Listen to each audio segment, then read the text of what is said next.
ketika menyikapi perjuangan saudara-saudara kita yang ada di Palestina, di Indonesia ini entah mengapa tiba-tiba bermunculan dengan subur para ahli pengamat militer, para ahli ekonomi, pengamat Timur Tengah, dan bahkan para mufti-mufti karbitan. Mereka yang kemudian menyampaikan analisa-analisa yang sangat aneh, bertentangan dengan mayoritas ulama, dan mereka tidak peduli sama sekali ketika pemikiran mereka atau yang mereka katakan itu justru kontraproduktif, merugikan kaum muslimin dan menguntungkan pihak kufar dan munafikin. Mereka inilah seperti yang digambarkan oleh para ulama, man takallama bi ghairi fannihi ata bil ajaib. Siapa yang berbicara tentang sesuatu yang bukan menjadi bidangnya, maka dia akan mendatangkan hal-hal yang aneh. Al-Imam Al-Ghazali juga mengatakan, walau sakata man la yadri laqalla khilafu bainal khalqi. Seandainya orang-orang yang tidak tahu itu mau diam, maka akan sangat sedikit terjadi perselisihan di tengah-tengah manusia.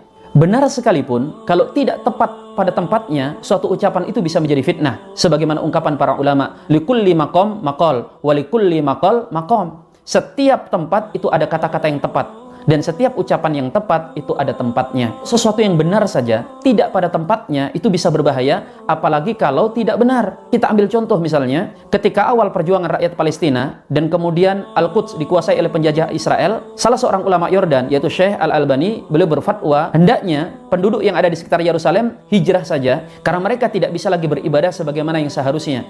Walaupun fatwa ini keliru, tidak tepat dan ditentang oleh mayoritas ulama kala itu, tetapi paling tidak masih bisa diterima, karena hijrahnya itu bukan meninggalkan Palestina, tapi meninggalkan kawasan yang umat Islam tidak bisa beribadah, kemudian pindah ke tempat lain yang itu masih kawasan Palestina, bisa ke tepi barat atau ke Gaza. Dan kemudian lihatlah, mufti-mufti karbitan yang ada di Indonesia kemudian menangkap fatwa tersebut digunakan dalam konteks yang tidak tepat. Mereka mengatakan kaum muslimin yang ada di Palestina hijrah meninggalkan Palestina, padahal fatwa yang mereka comot itu tidak seperti itu. Ini kan sama dengan begini, ketika Surabaya diserang oleh tentara sekutu, kemudian ada 1-2 ulama misalnya mengatakan hendaknya kaum muslimin yang di Surabaya meninggalkan Surabaya saja, karena melawan sekutu yang bersenjata lengkap itu sama dengan bunuh diri. Pendapat ini masih bisa diterima meskipun bertentangan dengan mayoritas ulama, karena ulama menyerukan jihad, bela negara, mati-mati syahid. Namun sekarang bedakan, ketika perang sudah berkecamuk, kaum muslimin yang ada di Surabaya terlibat dalam pertempuran 10 November. Tiba-tiba ada yang berfatwa, kalian mati konyol di sini, musuh yang kalian hadapi terlalu besar, segera hijrah tinggalkan Surabaya. Bisa kita bayangkan, sudah dapat dipastikan fatwa ini tidak keluar kecuali dari antek-antek penjajah atau pengkhianat. Kenapa? Perang sedang berkecamuk, disuruh hijrah. Maka antum harus waspada yang ada di Indonesia ini.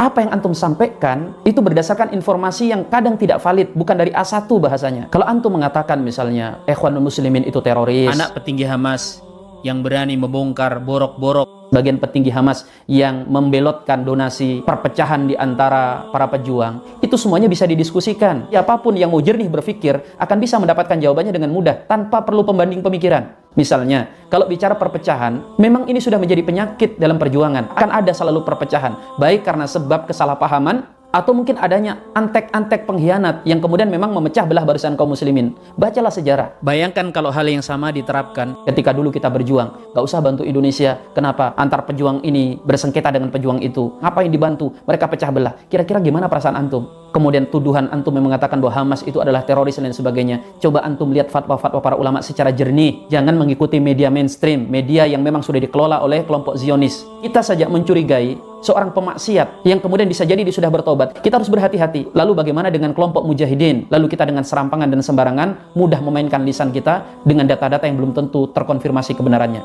Saudaraku, ingat firman Allah Subhanahu wa taala, la taqfu ma laysa laka bihi ilm, inna sam'a wal basara wal fuada kullu ulaika kana anhu mas'ula. Janganlah kalian mengikuti sesuatu yang kalian tidak punya ilmu tentangnya. Sesungguhnya penglihatan, pendengaran dan bahkan apa yang ada dalam hatimu, semuanya itu akan ditanyakan kelak pada hari kiamat. Nasihat ini untuk diri saya pribadi dan kepada kita semuanya, orang-orang beriman. Fadzakir inna dzikra tanfa'ul mu'minin. Sampaikanlah pengingat, karena pengingat itu pasti bermanfaat bagi orang-orang beriman. Takutlah Anda kepada Allah Subhanahu wa taala. Jangan hanya karena kepingan-kepingan dunia Anda menyampaikan sesuatu yang merugikan kaum muslimin. Tidak sebanding apa yang Anda dapatkan dari dunia ini dengan balasan Anda kelak di akhirat. Anda akan dituntut pada hari kiamat oleh mereka yang sedang bersimbah darah berjuang membela agama Allah. Anda juga akan menanggung dosa-dosa orang yang tertipu dengan opini Anda. Ingatlah sabda Nabi SAW, cukuplah seseorang itu dianggap sebagai pendusta ketika dia mengatakan segala sesuatu yang dia dengar. Tidak semua yang kita dengar itu benar. Sekalipun benar, tidak semuanya harus kita sampaikan. Terlebih kalau itu merugikan kaum muslimin dan para mujahidin yang sedang berjuang.